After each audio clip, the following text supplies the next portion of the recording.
Hello, you wonderful people, and welcome to another episode of Crime Centric. This being a show where I talk about crime dramas that I watch. For today's episode, I'm going to talk about Season 2, Episode 9 of Your Honor. A great episode. A lot of really interesting things went down in this episode, so let's break it down. The penultimate episode of Your Honor.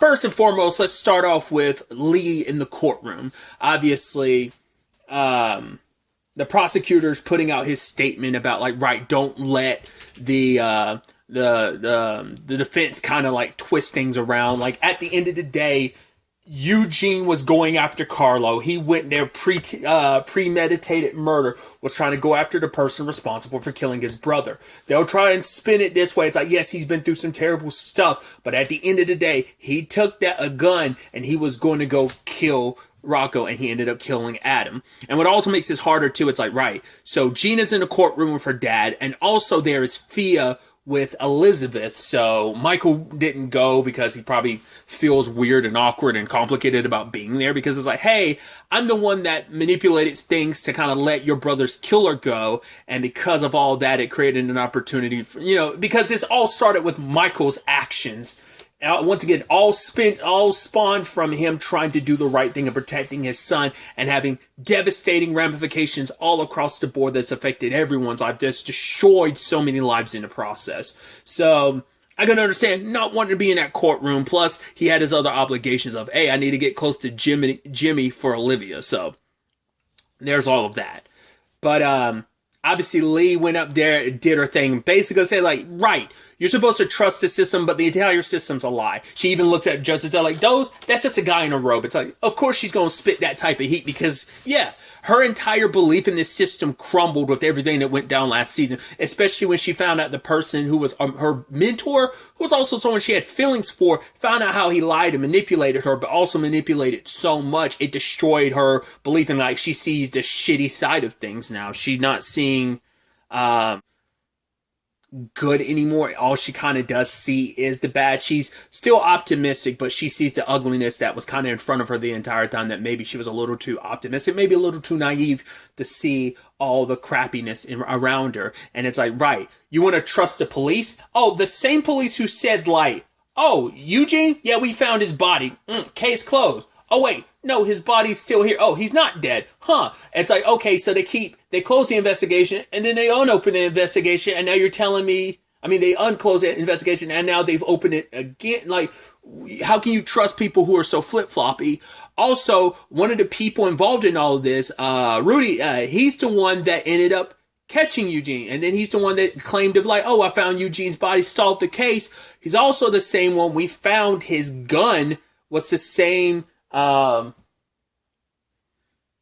gun he used to kill himself was the same gun used to shoot Eugene. So we can't ask him to testify and explain what was he trying to cover up, but showing right, there is a lot of terrible stuff that went down here. There's some shady stuff going on here. So at the end of the day, everyone's out looking for their best interest. Any of these witnesses that are willing to testify, don't trust them, because everyone's got their own reason to lie to your face. So, Lee went in there, she started spitting her game, dude. So, obviously, first was Gina on the stand. She pointed out Eugene, which I think she kind of screwed up at the beginning. The moment she was a dark figure, and then later on was pointing out, oh, Eugene. It's well, first you were saying it was a dark figure, now you're later on saying, oh no, it was Eugene. And it's that's where Lee started ripping her testimony apart. It's all right, let's break this down. What is the connection here? What were you doing? Okay, we're celebrating Rocco. Oh, Rocco was cleared of what now? Oh yeah, killing Kofi. Oh, that was Eugene's brother. And kind of saying right, if you love your son, why didn't you put yourself between a bullet? It's how am I supposed to put myself between the shooter and my son? I'm supposed to be able to get between a speeding bullet. It's yeah, but you would think if you saw someone pointing a gun at Carlo, you would have jumped into action or called out to somebody or something. Especially how protective she is of her son. We know that's the case. She would have had people on Eugene just like that. It's No, because you're lying. You didn't see things go like I don't even remember if she actually saw Eugene or was it like security camera footage after the fact. Well, cause I know Eugene was there like after the fact, after Adam got hit. Like I think Carlo probably saw him and chased after him, if I remember correctly. And he's probably the one that was like, oh, it was Eugene Jones. So that might have been that, or maybe it was from security footage or whatever, but she never, I think, saw him pull the trigger. So creates plausible deniability. It just gives it a reasonable doubt that it's like, right, no one actually saw him pull the trigger. So, and I love that little smirk across Eugene's face when he was seeing like, because he's like, yeah. He was kind of getting hyped about like her sticking it to Gina, because it's like, yeah, that all came falling apart. And also, worst time for it to happen too, considering Fia's in the courtroom now. She's like, oh, cool. Especially because her mom because she even says to her dad later on, oh, I think mom went into the courtroom and she put her hand on the Bible and lied. It's like, yeah, all that like stuff your mom puts on you about the religious stuff, and she put her hand on the Bible and she straight up lied in this regard. So, especially with everything she heard from Olivia last episode, she's definitely looking at her family a different way. So.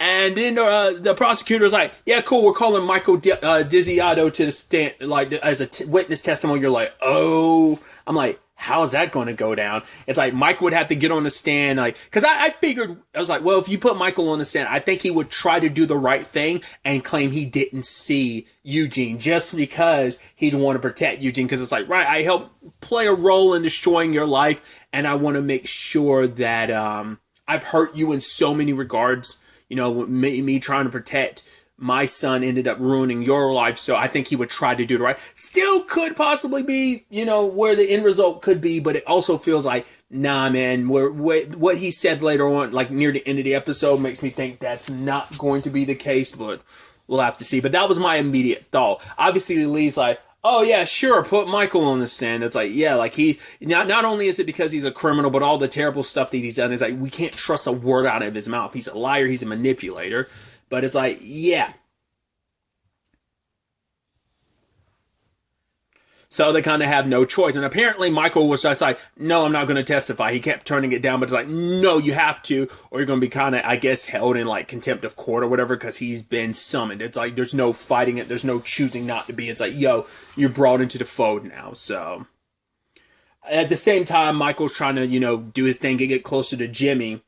And I love that he was texting Olivia, and he like Jimmy was like, "Oh, do you have a more recent picture of Rocco?" It's like, "Yeah." It's like, "Yeah." Oh, look at this photo of Rocco. It's like, "Yeah." Hurry up and give me my phone back before you see Olivia's text, because I have no idea what she might text me back in reply that might blow this whole thing up. It's like, "Yeah, let me get your number and I'll text you some of these pictures." See, I was like, "Oh, that's pretty close," because I'm pretty sure her text message rolled up. I don't know what the text message was exactly. I was going to pause and read it. I was like, maybe it wasn't that important, but it was enough to probably like scare the living crap out of Michael, especially if Jimmy ended up happening to see it. So, but interestingly enough, they kind of had this whole conversation about legacy and stuff, and obviously about regrets, because Michael was saying that, like, right, I'm not trying to replace you as her father, Jimmy. And because Jimmy's like, yeah, like, the fact of the matter is, I run things the way I have been. I've been very, like, legit businessman. Yet she ends up running to you, who was literally in jail not that long ago. He's like, yeah, but she judges you harsher than she does me. Because it's like, right, I'm a stranger to her. I represent all the good that Adam was, because I'm Adam's dad, and I'm the father of the man that she loves, so she sees a little bit of Adam in me, so she's a little more inclined to join me, where it's like, right, Fia's always had her issues with her dad, more recent stuff popping up kind of added more fuel to that fire, so she is going to be a little harsher on him because she's seen how her family rolls, so... But Michael was like, yeah, you never told Fia everything about me, you know, and even, once again, the Adam stuff, it's like, yeah, because he wanted to preserve, like, considering everything that happened, they found out, obviously, after the fact, that she was pregnant, but it's like, right, she was pregnant, she went through everything she went through, so we want to preserve those good memories of Adam. But also, Jimmy had said, like, right, Michael also did the same thing in response too, like, never once try to throw Jimmy under the bus with everything that he's kind of, and I think it's also like, right, I'm not really in a position to cast stones against you because of all that I've done, you know? So, what I thought was so interesting, though, is that he was going to offer Michael kind of Frankie's old job. And it's like, actually, I want you to work with me on the more legitimate side of things. Which Michael's like, what? No, he's like, yeah, right. You're a lawyer, you're a judge. I could use, you're a man of intellect. But Michael ultimately says no to the job. Because I thought he'd take the job just to get closer to Jimmy for Olivia. But it's like, no, he's not. Because for him, it's like, he thinks back. For him, it's like, when I was in jail, he had a lot of time to think about his biggest regret. His biggest regret is at the harbor. It's like, I was the only one at the time who knew Adam's secret, that he's really the one that killed Rocco. I should have let you put a bullet in my, because everything wouldn't have played out the way it did. Back when you thought I was the one that killed Rocco, if I had just let you kill me, like, Adam would still be alive, and a lot of pain wouldn't have trickled out the way it did. You know, not just for Michael, but it wouldn't have, like, scattershot the way it did. But because I was selfish and trying to self-preserve myself in that moment, it all kind of fell apart. So he's like, I think he made this point that, like, right, family isn't about, when it comes to being part of a family, he's like, it's not about loyalty, it's about sacrifice. And he's like, how much would I have to sacrifice? What would I end up having to sacrifice if I became a part of your family? And he couldn't do that. And so he wants to walk away from him. And I do love that while he's talking to Carlo, because legitimately, Carlo is an idiot. It's like, right, he's not necessarily deep in all of this, yet you are kind of telling him information about how stuff runs. Because it's like, oh yeah, like, here's this family that the Baxters are in bed with, and Carlo's telling him, like, oh yeah, like, this is how it works. Like, whatever they're doing, like, it's gonna, the Calabria, it's like, yeah, everything that they're doing is going to stay in New York. It's going to stay out of New Orleans. And he made this whole metaphor of like, yeah, if I, there's something in something and someone else picks it up and he's like, it has a crime really been committed. And it's like, yes, Carlo, smuggling is illegal. He had said some other point. I love that he had, like, got one more middle finger on Carlo. You could tell it pissed Carlo, because Carlo had the whole, like, what was it, Harry the Hook or whatever that whole thing was. He had that. He actually was like, right, I looked into it more. So were you telling me that just to mess with me? He was like, yes, I was fucking with you, Carlo. And then it's like also having the final word in this exchange of theirs. I'm like, I don't know. I like it. Also, like, once again, Carlo's sitting there running his mouth about even though he literally just told you, hey, your dad offered me a job. I didn't take it. It's like, you're up here giving away family business. It's tangentially family business because it's about business with the people your family's in business with. But still, you shouldn't have been running your mouth like that, because you gave Michael the ammunition he needed. He now knows how it's all going to work. So he ended up telling Olivia. Granted, none of them saw the fact. And this is also on Olivia, because she shot herself in the foot because she was so, it worked out in the end. Once again, it's still unclear. I posited at this point last episode, I wasn't fully clear on whether or not Olivia went the Theo route because she legitimately thought that was her only angle, and Theo made the best choice, especially if Michael wasn't going to do what he was going to do. It worked out in the end because it forced Michael's hand to say, okay, I'll work for you, which now her going after Thea in the first place is blowing up in her face, because Thea went to her dad asking him questions about, like, yo, like, tell me the truth about all this. It's like, okay, did you inherit this criminal business from from grandpa? It's like, yes. Did you hurt people? Yes, when I had no other choice. It's like, okay, did you blow up the Jones family? He's like, the organization's big. Some other people could have been involved. Even if they were, I still have the responsibility. She's like, Dad, just shut up. Did you have anything to do with it? And he was like, no, it was a gaslight. And sadly, she believed her dad. She wants to believe him. So she gave him the benefit of the doubt. Like, right, I know you do some scandalous stuff. The fact of the matter is, this U.S. attorney, this attorney is investigating you. So whatever you're doing right now, illegally and stuff like that, shut it down. Because it's like, right, I refuse to work with them, and I'm not going to make their job any easier, because regardless of the terrible things they've done, because she doesn't want to believe the terrible things they've done. She wants to kind of give them the benefit of the doubt. But because of that, it's like, hey, I'm giving you a heads up. So now that blows up in their face because, hey, your boy Jimmy backed out of the deal. Charlie ended up calling up Olivia. So, like, that all came crashing down. So what's Olivia going to do now? I have no idea. Also, I was curious what was going to go down in the courtroom when Charlie sat beside Elizabeth. Elizabeth doesn't know. So the only people who know about the Charlie connection are Nancy and Michael, I think. I mean, I guess it wouldn't do him any good to tell Elizabeth in this regard, because it's not fully something Charlie was 100% directly connected in. It's just like he didn't realize like what this all was, so. But I thought that was so interesting when she was kind of like tapping him and just being happy that he was there. I mean, to be fair, Adam was his godson after all, so.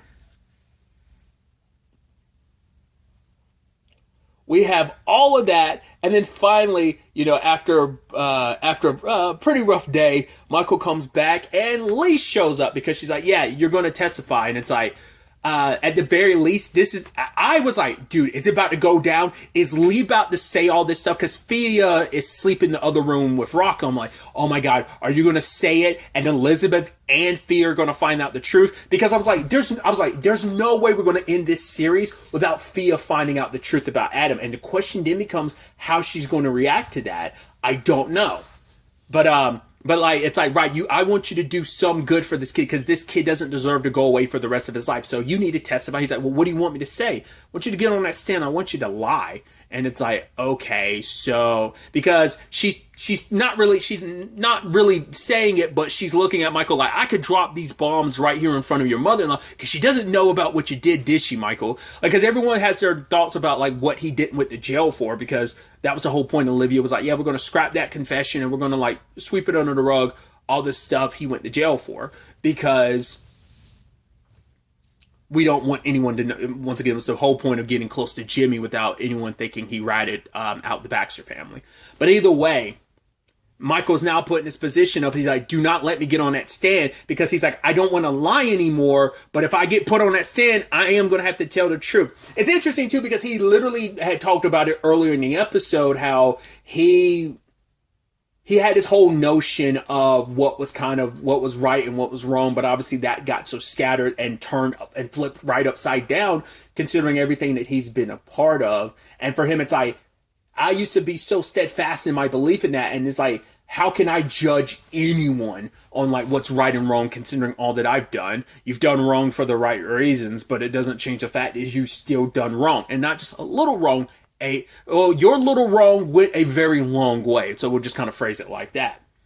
So, and I think we could still get our end result where Michael's like, right, I will lie to protect Eugene. But it's like, if he also gets on the stand, he has to worry about everything coming out about the whole him, like, would he have to admit working with Olivia, trying to take down the Baxter family? Would he have to admit the Charlie stuff? Like, every secret would it potentially come out? I have no idea.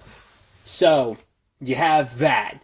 Then we have the desire situation, which that whole side of the episode did not play out the way I thought it was. Chris rolled up on Lil Mo and was like, yo, he's like, because Lil Mo, it's like, despite being beat up, in or out, I'm desire for life. And to me, I was like, that sounded like he was taking a stand by his auntie, but Chris is like, nah, we are desire, so you gotta roll with us. The fact of the matter is, all Big Mo cares about is that club and her girls. So this is kind of a new day and age for us. So Lil Mo goes to Big Mo and is like, yo, she's like, oh, I guess you're kidding to tell me that I should have listened to you. He's like, yeah, you should have, and that's why you're upset too, because you know you should have listened to me, but you were so focused on your own girl. And she's like, because this whole coup situation is going, because my thought last episode was like, could it, and I was unclear about it. I didn't know whether Chris was, doing his own thing or whether Lil Mo was leading this coup. It's like, nah, Lil Mo had nothing to do with this coup. That was 100% Chris. So, but the way Lil Mo was stepping to Big Mo was like, yo, is this really going to go down? He's like, yeah, you're going to need to back out. You're going to have to hand the organization over to someone else, because you've been so focused on your girl. Like, when it comes to this desire thing, what you told me was like, you kind of have to be in 100%, and you ain't been totally focused on desire. You've been focused on your girl. So, but when the time comes, it's like, yo, we're making a deal with Roderick and stuff. I'm like, all right, this is going down, and boom. Lil Mo like turns on Chris. I was like, yo, because I know that's not the proper phrasing of it, because anytime people quote it, it's never the proper quote. I don't know what the full quote is. Blood is thicker than water type of situation. And it's like, yeah, family is family, which I think that's the neat parallel between everything going on with the Baxters and everything going on with Desire, is all this happening. You know, it's like, right, the family you choose and the family by blood type of situation. So, yeah, for for Lil Mo, it's like, regardless of it all, this is, you know, my family, and, you know, and who are you? Like, Chris, like, you're a buddy, but you ain't family. This is my aunt. You thought I'd actually betray my aunt? Once again, I'm Desire for life. Like I said, to me, that sounded more like he's choosing his auntie's side even then. But I was like, oh, him stepping to his aunt. And I was like, oh, stepping to Big Mo like that made me think like he might have been, you know, flexing and deciding like, I am going to lead this coup. But it was like, to drag Chris out into the open. So, but when the time came, Lil Mo couldn't pull the trigger. Big Mo did without hesitation, homie. That's oof. And it seems like, hey, everything's good with Roderick, so the deal went down. He got paid. They got their drugs. The rest of that coup was squashed mega fast. I'm also thinking like, I guess that Chris probably thought like if he had a little Mo's support by his side when he tried to usurp the group, like some people would fall in line. Come like, were you just going to fuel in your ranks? Because it's like, he didn't have a full squad. He had like literally less than half a dozen. He had maybe 4 or 5 people with him. I'm like, that ain't shit compared to what Big Mo has. So that's why I was like, were you just going to go off and do your own thing? Or did you think with Lil Mo's support, some of the others would fall in line? Or were you just going to build your own new Desire?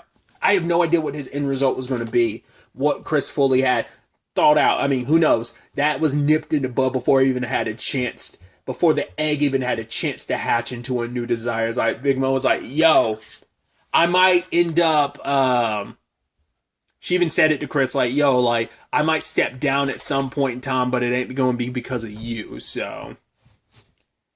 And all of a sudden, when she goes back to the club and she's her girlfriend, I was like, is she going to, like, let her go? I thought that's what that whole conversation was going to be about, letting her go, because it's like, hey, I need to focus 100% on this gang shit, so I got to let you go. But it was like, no. It was a conversation of, I bought this club for me, for my papa, for my dad, and I bought that stage for you. If you're gonna, I love you, for better or for worse, hands are the ring and everything, so got that back from Chris. But at the end of the day, you gotta love me. If you're gonna love me, you gotta love all of me. And it's like, for Jay, it's like, yo, I'm a better person when I'm around you. Sadly, you just can't realize that's true on your part. It's like, rather than giving up this gang shit and just being with me all the way, you're playing, that's the problem. You can't try to having it all, you'll walk away with nothing. And sadly, like, I mean, she didn't walk away with nothing, but she had to deal with a usurper amongst the group. She lost a girl. She spent all this time and energy and for all kind of blow up, and like, she still walked away losing. And because she know, like, running a gang with a broken heart, probably not always going to make the more tactical moves. She might make the more aggressive moves going forward, for all we know. So how that's all going to play out, I have no idea. I said this is the penultimate episode, which means next episode has to be the series finale, but maybe it's not. I don't know, man. I could sworn it's going to be the series finale. It feels like it's like, are we really going to wrap all of this? I mean, all of this up in the next episode? Dude, next episode would have to, it's going to be down to the minute. Like, every minute is going to count in this finale, considering, like, I mean, the Desire stuff is kind of resolved, but obviously there's still beef with the Baxters, so not lest they go to war in this final episode. I mean, there's already beef there regardless. Jimmy already kind of backed out of the deal, so what that means for the Baxters, Eugene's trial, Michael's role to play in it. Once again, the truths about Adam, are they going to be made public knowledge? All that Michael did to protect his son. Is Olivia going to be found out?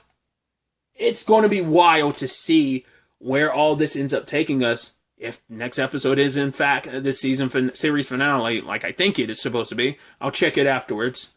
If it's not, then I'm just going to edit out what I said earlier about this being the penultimate episode. But there's just a lot going into this next episode, so I'm very interested to see ultimately what ends up happening. But really, that's all I'm going to talk about. Till the next time we meet, be happy, be safe, live life to the fullest, and enjoy it. Good day, and Goodbye.